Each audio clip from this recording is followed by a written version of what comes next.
बहुत बहुत स्वागत आप सभी का। मैं हूं अभिलाष मिश्रा और आप देख रहे हैं आपकी बात छत्तीसगढ़। छत्तीसगढ़ में मोदी सरनेम मामले में राहुल गांधी की संसद सदस्यता खत्म किए जाने को लेकर कांग्रेस देश भर में विरोध प्रदर्शन कर रही थी, तो छत्तीसगढ़ में भी विरोध हुआ। रायपुर में भी सीएम बघेल के नेतृत्व में कांग्रेस ने मौन सत्याग्रह किया और केंद्र सरकार पर जमकर हमला बोला। उधर बीजेपी ने पिछड़ी जातियों के अपमान से पूरे मामले को जोड़ दिया और कहा कि एक तरफ तो राहुल गांधी पिछड़ों का अपमान करते हैं, दूसरी तरफ सीएम बघेल उनके समर्थन में प्रदर्शन कर जले पर नमक छिड़कते हैं। ऐसे में क्या ये जो पूरा मामला है ये वाकई में पिछड़ों के अपमान से जुड़ा है या केवल और केवल ये कानूनी मसला है? और कानूनी मसला है तो इसका विरोध क्यों हो रहा है? अगर विरोध हो रहा है तो क्या कानून का कोई दूसरा पहलू है या इस मामले का कोई ऐसा पहलू है जो शायद पॉलिटिकल रिवेंज के लिए दिख रहा है? इस पर करेंगे आज आपकी बात।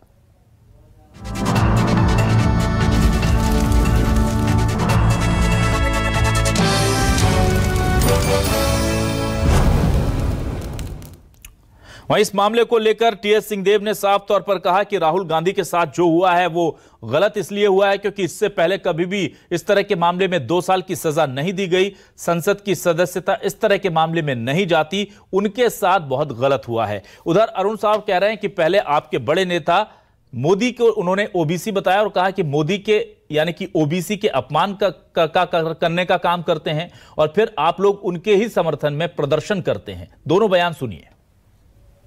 कि आईपीसी के इतिहास में इस प्रकार के प्रकरण में किसी को 2 साल की सजा नहीं हुई है। 162 साल में एकमात्र राहुल गांधी हैं जिनको ये 2 साल की सजा सुनाई गई और उसका लक्ष्य और मकसद सीधे दिख रहा है कि उनको डिस्क्वालीफाई करो, चुनाव लड़ने की स्थिति में मत लाओ।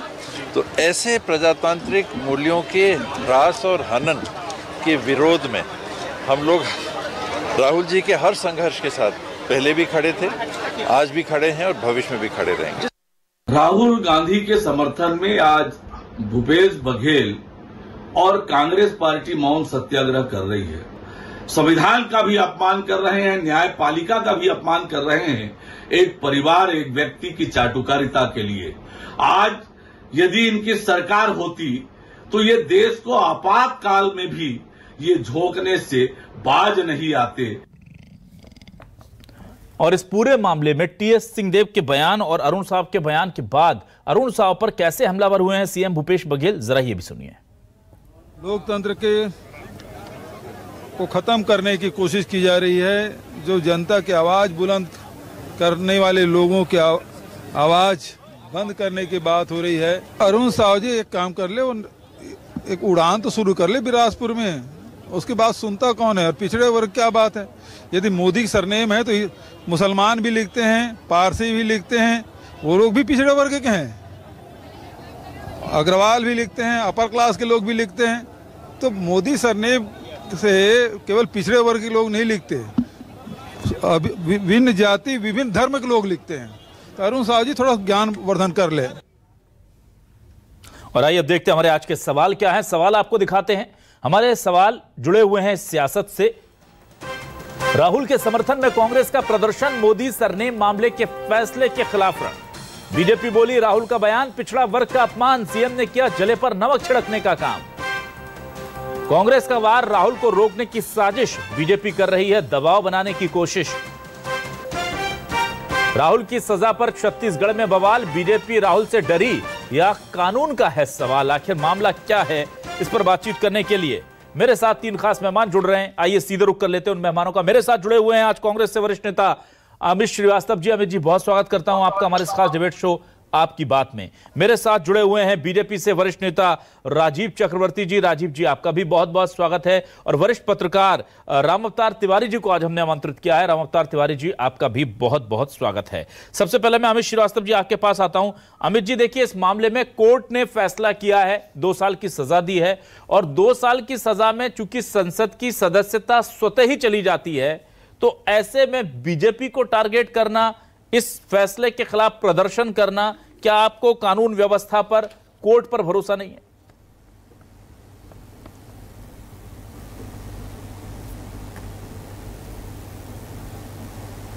उल्टा हो गया भैया, भाजपा कांग्रेस प्रवक्ता कांग्रेस हो गया थोड़ा। अमित जी, क्या आप सुन पा रहे हैं? उल्टा हो गया। ये नाम को थोड़ा वो कर लेंगे, स्विच कर लेंगे, गलत नाम चल रहे हैं। अच्छा अमित जी, आप मुझे सुन पा रहे हैं क्या? लगता है अमित जी तक मेरी आवाज नहीं जा रही है। मैं आता हूं राजीव चक्रवर्ती जी के पास। राजीव जी, आप मुझे सुन पा रहे हैं? राजीव जी, आप तक मेरी आवाज पहुंच रही है? जी बिल्कुल। राजीव जी, चलिए आपके पास आता हूं। राजीव जी, एक बात बताइए, लोकतंत्र में आवाज आ रही है। विरोध करने का, प्रदर्शन करने का हक सबको है जी, और वही मौन तरीके से प्रदर्शन किया जा रहा है। कोर्ट के फैसले पर वो कह रहे हैं हम कुछ नहीं कहेंगे, लेकिन इसके पीछे जो मंशा है उस पर वो बात कर रहे हैं और उसके लिए बाकायदा 160 सालों का इतिहास भी बता रहे हैं टीएस सिंहदेव साहब। वो कह रहे हैं कि आप बता दीजिए अगर इस तरह का कोई मामला सामने आया हो। तो कानून बना 100 साल पहले, 125 साल पहले, और उस कानून की सबसे कठिनतम सजा एक सबसे बड़े राजनेता को आप विपक्षी पार्टी के देंगे तो सवाल तो उठेंगे ना सर?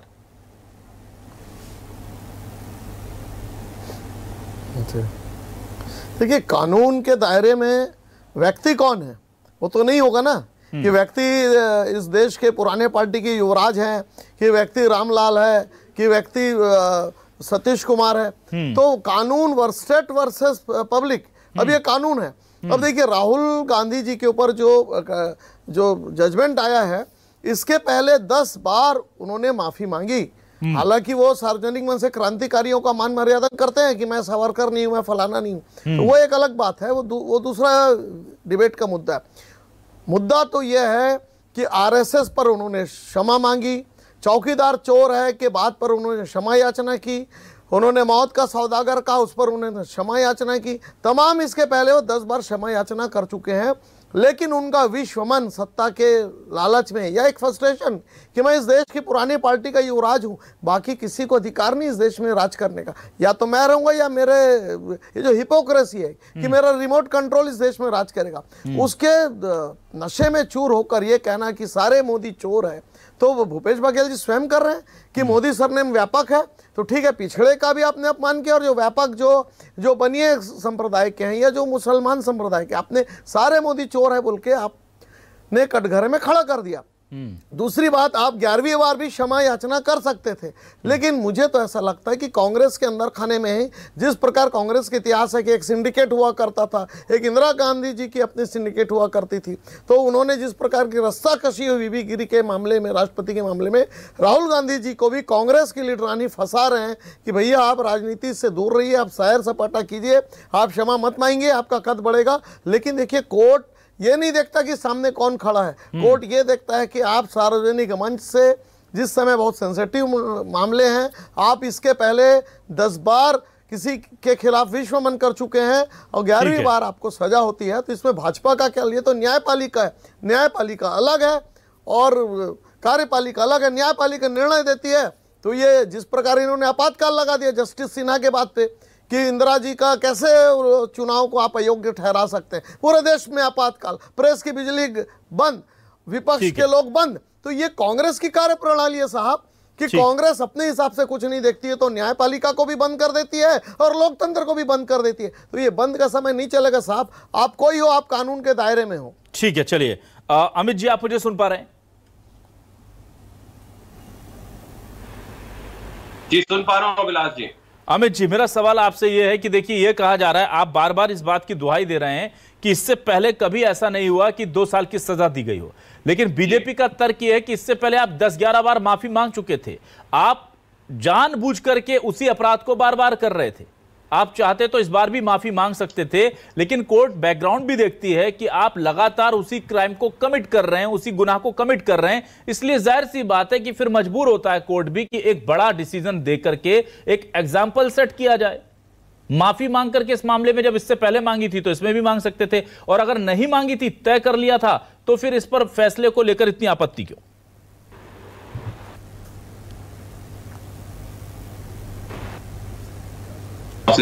और आपने कहा ना कि कुछ ग्राउंड्स, तो मैं आपको बताना चाहता हूं, थोड़ा केस के ग्राउंड्स में जाएंगे कि 2019 के इलेक्शन में कर्नाटक के कोलार में राहुल जी ने एक स्पीच दी थी और उसमें उन्होंने कहा था, मेरा एक छोटा सा सवाल है कि आपके 23,000 करोड़ रुपए लेके ये अडानी को क्यों दे देते हैं, और इन सब चोरों का नाम मोदी ही कैसे है?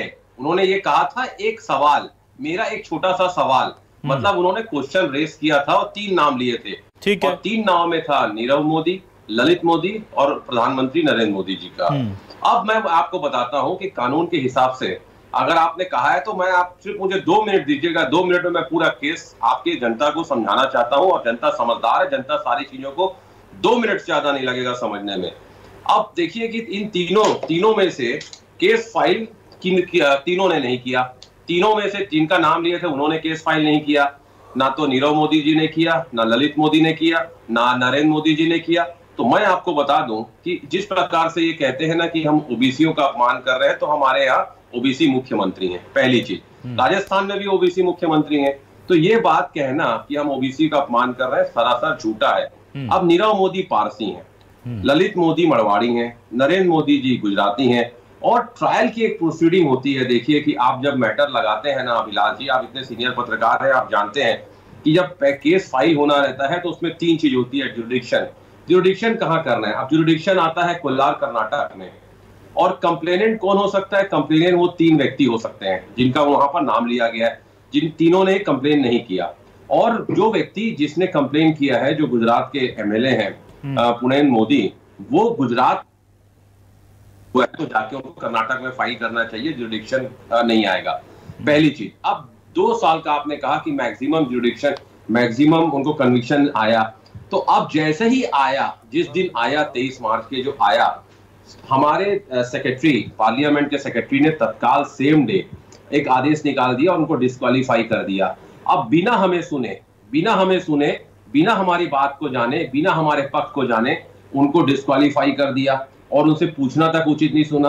अब ये बताइए कि अगर हमको सुना नहीं गया तो कहां गया हमारे लिए नेचुरल जस्टिस, कहां गया हमारा लीगल लायबिलिटीज? सर, ये जो तमाम लीगल पॉइंट्स आप उठा रहे हैं अमित जी, ये बिल्कुल ठीक है, लेकिन कोर्ट में आप इन चीजों को लेकर जाइए। कोर्ट अगर आपको राहत दे देता है तो वेल एंड गुड, लेकिन जनता के बीच में जाकर के इन चीजों को आप रख रहे हैं। आप जाइए, अगर आपको आपकी बातों में दम है, आपके तर्कों में सत्यता है, तो कोर्ट आपको राहत देगा। तो कोर्ट से तो राहत मिल नहीं रही आपको। देखिए, मैं वही चीज आपको कह रहा हूं कि मैंने आपके जो पूरे केस का मैंने आपको कंटेंट अभी बताया जी, और हमने बताया ना कि लगातार राहुल जी जिस प्रकार से लोकसभा में अडानी जी के रिश्ते आपसे क्या है, 20,000 करोड़ रुपए के लगातार अन्य मुद्दों पे, नोटबंदी पे, जीएसटी पे, सारी चीजों पे जो प्रश्न उठा रहे थे, जो झूठ का पर्दाफाश वो लगातार कर रहे थे, सत्ता में बैठे हुए लोग उनसे घबराए हुए थे। और आप एक चीज बताइए कि अहंकारी सत्ता को तो करारा जवाब सुप्रीम कोर्ट देगा। आप लिख लीजिए, अब जब हम अगली डिबेट इस मुद्दे पे करेंगे तो मुझे पूर्ण विश्वास है कि इस देश में जो सुप्रीम कोर्ट है वो हमारे साथ न्याय करेगा। अब आपको बता दूं कहां गया हमारा article 14, article 19, article 17, freedom of speech, freedom of equality, सारे को किनारे कर दिया गया। और आज मैं आपको बता दूं जो इसमें डिसीजन आया है उसमें आपको मैं बता दूं कि जो पैरा 43, 45 पे जो मॉरल टर्पिट्यूड, नैतिक अधमता जो बताया गया है, और जो हम तो पूरे मुद्दे को लेके जाएंगे ना, हम 56 पैरा को लेके जाएंगे, उसमें जो कंटेंट दिया गया है और एडिशनल डॉक्यूमेंट हम फाइल करेंगे। और मैंने कहा ना कि न्यायालय पर हमारी अटूट आस्था और विश्वास है अभिलाष जी, और हमें पूर्ण विश्वास है कि तानाशाह सरकार जो लोकतंत्र और संविधान पर जो खतरा है, ठीक है, मुझे एक बार रामअवतार तिवारी जी के पास में आने की इजाजत दीजिए। फंडामेंटल राइट्स, ठीक है सर, फंडामेंटल राइट्स और लोकतंत्र व संविधान की रक्षा हमारा सुप्रीम कोर्ट जरूर करेगा, हमारी बात सुनेगा। ठीक है सर, ठीक है। रामअवतार तिवारी जी के पास आता हूं। रामअवतार तिवारी जी, मुझे ये बताइए, अदालत में तो कांग्रेस अपना पॉइंट रख ही रही है और अदालत में कांग्रेस को जब राहत मिलेगी तब मिलेगी, लेकिन इस पूरे मामले को जनता के बीच में जिस तरह से वो लेकर जा रही है, क्या इससे कोई माइलेज पॉलिटिकली मिल रहा है, या आपको लगता है कि ये टिपिकल पार्टी का मामला है इसलिए नहीं मिलेगा, या मैसेज कन्वे किया जा चुका है जनता के बीच में, ये बात पहुंच रही कि राहुल गांधी को टारगेट करके इस तरह से परेशान किया गया?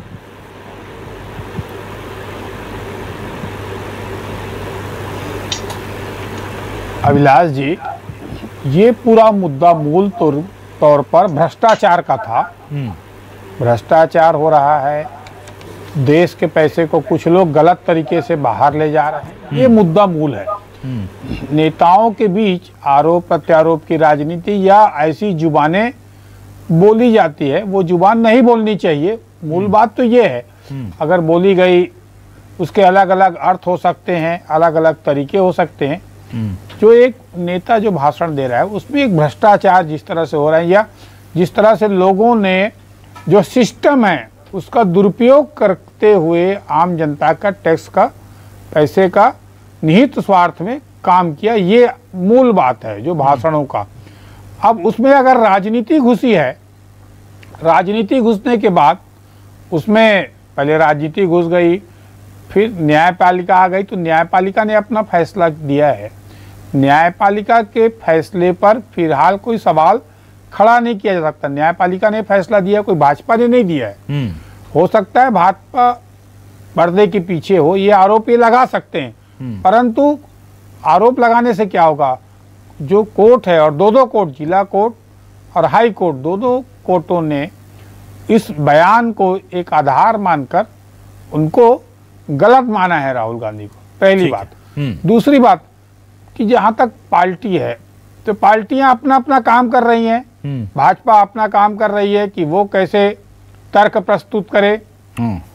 कांग्रेस उनके पार्टी के सबसे बड़े नेता हैं, उनको किस तरह से बचाव कर सकती है, वो बचाने के मुद्रा में भाजपा देश भर में लगी है।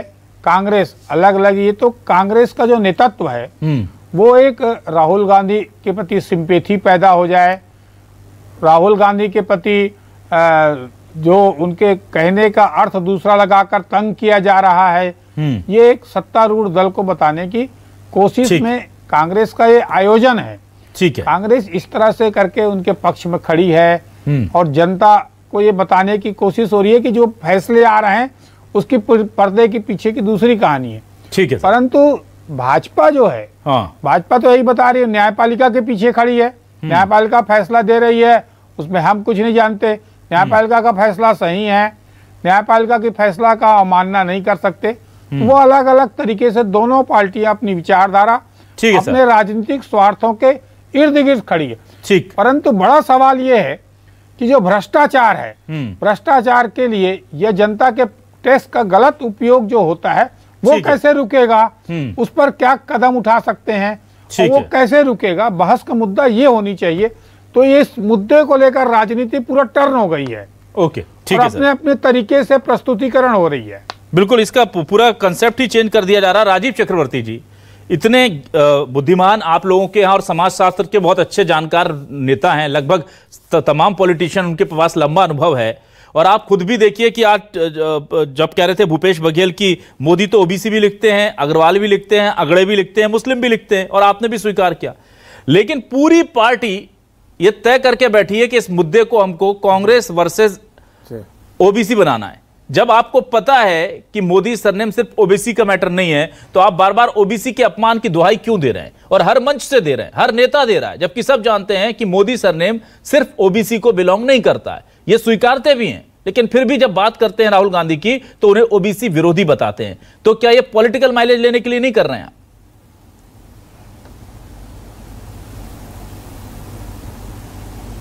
अभिलाष जी, ये केवल ओबीसी का ही नहीं है, निश्चित रूप से अदर बैकवर्ड क्लास, समाज का बैकवर्ड क्लास, पिछड़ा हुआ, उसको कोट किया गया। क्योंकि छत्तीसगढ़ में अगर ना उसको कोट आप कर रहे हैं सर, उसको कोट आप लोग कर रहे हैं। मेरा सवाल ये है कि इसी मसौदे को देखिए, व्यवहार क्या होता है। नहीं, साफ कर रहा हूँ। नहीं, हम तो करेंगे ही भाई। जिस प्रकार से मसौदे को राहुल गांधी जी ने फाड़ा था, आज उनके अयोग्य नहीं होता। संसद में पास हुआ था कि जो 5 साल में जो जिनको सजा होगी उसको अयोग्य ठहराया जाएगा, 2 साल 3 वर्ष को नहीं कराया जाएगा। लेकिन अपने प्रधानमंत्री के सामने मसौदे को फाड़ना वो युवराज की पहली गलती थी। गलती नहीं थी, ये घमंड है कि मैं देश का युवराज हूं, मेरे परिवार का ये राज है। वो घमंड देखिए, सत्ता का जो नशा होता है, वो सत्ता का नशा राहुल गांधी जी का है, ये गांधी परिवार का नशा है कि उन्होंने मसौदे को फाड़ा, एक ड्राफ्ट को फाड़ा, देश के कानून जो कानून बनने जा रहा था उस मसौदे को उन्होंने फाड़ा। फिर उसी मंच से अब अमित जी कह रहे थे कि ये वहाँ पे कोर्ट होना चाहिए था, विक्टिम कौन है उसको अपील करना था, ये नहीं होता। लेकिन किसी सार्वजनिक मंच से आप एक बड़े परिवार के युवा हैं, आपको लोग फॉलो करते हैं, आप उच्च मंच से, गांधी जी कहते थे अपराध से घृणा करो, अपराधी से नहीं। आपने तो एक कम्युनिटी को, एक सरनेम को, तो भूपेश बघेल जी स्वयं बोल रहे हैं भाई, पिछड़ा हो कोई भी, आपने तो एक सरनेम को गाली दे दी। उस सरनेम में पारसी को भी अपनी गाली दे दी, आपने पिछड़ों को भी गाली दे दी। मामला वो है, भारतीय जनता पार्टी वही कह रही है कि भाई आपको किसने अधिकार दिया है कि कोई अगर भगोड़ा है तो उसके नाम से उस कम्युनिटी को, उस सरनेम को आप उसको आप छिद्रान्वेष करें, उसको आप अश्लील शब्द कहें, फब्बियां कसे, तो उस जो वो सरनेम के धारी लोग हैं, सारे लोगों की पीड़ा है। और राहुल गांधी जी को समझना पड़ेगा उनके पीछे जो साजिश है। आज भी मैं कहता हूं अगर क्षमा याचना कर लेते, लेकिन कांग्रेस को समझना पड़ेगा वो सिंडिकेट कौन है जो राहुल गांधी जी को राजनीति को संन्यास करने के लिए प्रेरित कर रहे हैं। हम तो चाहते हैं राहुल गांधी जी रहे, हमारी शुभकामना है। और हमारी शुभकामना भी, आप ये जो मौन व्रत कर रहे हैं तो जनता भी जानना चाहती है, जनता को समझ में आ चुका है कि कांग्रेस का ये मौन व्रत, ये ढोंग है। ये कांग्रेस वही पार्टी है जो हमेशा से 100 बार चुनी हुई सरकारों को बर्खास्त कर चुकी है। वो यही कांग्रेस पार्टी है जो आपातकाल लाई थी। वही Congress party freedom of democracy, freedom of speech की बात करती है। अमित जी अपना जवाब दीजिए, अमित जी समय कम है, अपना जवाब दीजिए। ठीक है सर, अमित जी। जी की सत्ता का अहंकार, निश्चित तौर पे सत्ता का अहंकार इनके केंद्र बैठे हुए हुक्मरानों को हो गया है, और अहम और वहम में किसी को नहीं रहना चाहिए। और आपको मैं बता दूं कि लोकतंत्र और संविधान पे जो हम बात कर रहे हैं उस पे खतरा है इन लोग के कारण। और जिस प्रकार से अभी ये कह रहे थे हमारी शुभकामनाएं हैं, कितना त्वरित निर्णय इन्होंने लिया। 20,000 करोड़ रुपए का हिसाब तो अभी जिन्होंने जो प्रश्न किया था राहुल जी, उसका जवाब नहीं दिया, लेकिन जैसी डिसीजन आया तत्काल उनसे घर खाली करा लिया गया, और उन्होंने तो तुरंत घर खाली भी कर दिया। और मैं आपको बता दूं कि जिस प्रकार से त्वरित से कार्रवाई की गई, मैं आपसे वही कहना चाहता हूं कि हमारे इस पे भी चर्चा होनी चाहिए आपके यहाँ चैनल पे कि जैसे डिसीजन आया तत्काल पार्लियामेंट सेक्रेटरी ने उस डिसीजन को ना उनका पक्ष रखे, ना उनसे हमारा पक्ष सुना गया, ना हमको कुछ मौका दिया गया। और मैंने कहा ना कि हमारे साथ तो अनजस्टिस हुआ है, हमारा कहाँ है हमारा नेचुरल जस्टिस, कहाँ है हमारा लीगल लिबर्टीज, हमें जो सुना ही नहीं गया। तो हम अपना सारा पक्ष रखेंगे। और आपको मैं बता दूं, जब मैं डिसीजन को पढ़ रहा था तो मैं आपके माध्यम से यही चीज कहना चाहता हूं अभिलाष जी कि उस डिसीजन में जब गए तो हमको सुना नहीं गया। जो मैटर पेंडिंग था उससे दीगर एक मैटर जो पेपर कटिंग दिखा के कहा गया कि आपके ऊपर 10 मामले चल रहे हैं और वी सावरकर वाला भी चल रहा है, तो आपको एप्लीकेशन देके वो कंटेंट में लेना पड़ेगा। किसी की पेपर कटिंग अगर आपको कोई दे देगा और आप उस पेपर कटिंग को लेके हम पे अगर आप ब्लेम करेंगे और उसको डीसीआर में कोर्ट करेंगे, तो मुझे लगता है ये सारी चीजों को लेके हम सुप्रीम कोर्ट जाएंगे और हमें पूर्ण न्याय मिलेगा। और आपके माध्यम से मैं यही चीज कह दूं कि आप कट घरे में जो डिसीजन दिया गया है उनका प्रमोशन को सुप्रीम कोर्ट ने रोका है। मतलब कहीं ना कहीं पूरा उनको भी लगा कि ये जो डिसीजन हो रहा है पारदर्शी नहीं है। ठीक है सर, समय कम है। सुप्रीम कोर्ट ने उनके प्रमोशन को रोका है। तो मुझे लगता है कि लगातार जिस प्रकार से राहुल जी आवाज उठा रहे थे, अपनी आवाज को बुलंद कर रहे थे, इनके झूठ का पर्दाफाश कर रहे थे, ये कहीं ना कहीं इनके में बेचैनी थी, तलमिलाए हुए थे, घबराए हुए थे। ठीक है सर, ठीक है। कैसे मैं राम अवतार तिवारी के पास आना चाहूंगा। बिल्कुल वक्त 1 मिनट का बचा है सर मेरे पास। राम अवतार तिवारी जी, एक शॉर्ट कमेंट आपका चाहिए। 1 मिनट गांधी जी बहुत जरूरी है राजनीति के लिए। ना राजीव जी, ठीक है। तिवारी जी, मैं आपसे ये जानना चाहता हूँ, राहुल गांधी को रोक करके में जो ना 1 मिनट तिवारी जी, राहुल गांधी को रोकने की जो कोशिश की जा रही है, वो क्या आपको लगता है उससे कांग्रेस को नुकसान होगा कि फायदा होगा? क्या राहुल गांधी सांसद रहते हुए ज्यादा खतरनाक थे सत्ता पक्ष के लिए, या अब उनको जिस तरह से कांग्रेस चाह रही है विक्टिमाइज करने की एक इमेज उनकी बिल्डअप कर दी जाए, उससे बीजेपी को नुकसान होगा ज्यादा?